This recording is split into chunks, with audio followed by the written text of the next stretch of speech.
jusqu'en 1995, on ne connaissait que 9 planètes, puisqu'à l'époque, on incluait Pluton, et ces 9 planètes étaient toutes autour de notre Soleil. Et on pensait qu'en fait,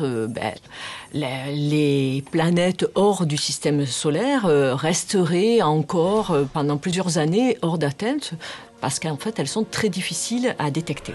Et en 1995, il y a une espèce de mini-révolution avec la publication par Michel Mayor et Didier Queloz de la première planète détectée en orbite autour d'une autre étoile que notre Soleil, donc ce qu'on appelle une exoplanète.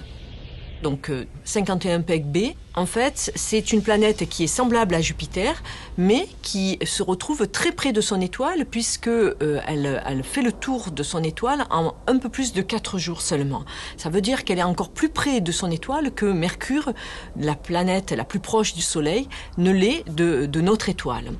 Donc la découverte de 51 Pegg B, ça a constitué une mini-révolution, parce qu'elle a porté la preuve, d'une part, que les exoplanètes existent, et puis qu'elles sont très différentes des planètes de notre système solaire. Alors, parmi ces planètes, on commence même à en découvrir qui sont étonnamment grosses.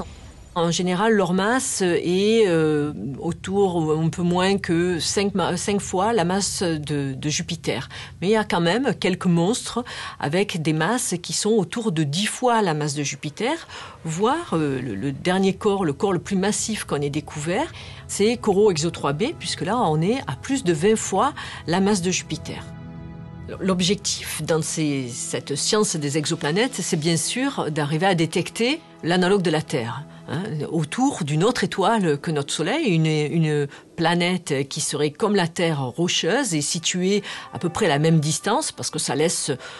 in fine, de bonnes chances d'espérer que cette planète puisse abriter la vie et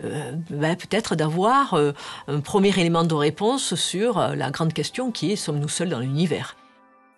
Grâce au satellite Kepler, qui a été lancé avec succès au début du mois de mars, eh bien, on devrait pouvoir,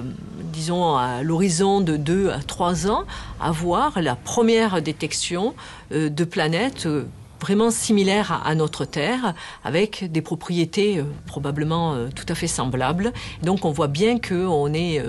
vraiment au début d'une grande aventure et qu'il y a certainement beaucoup de découvertes encore à venir.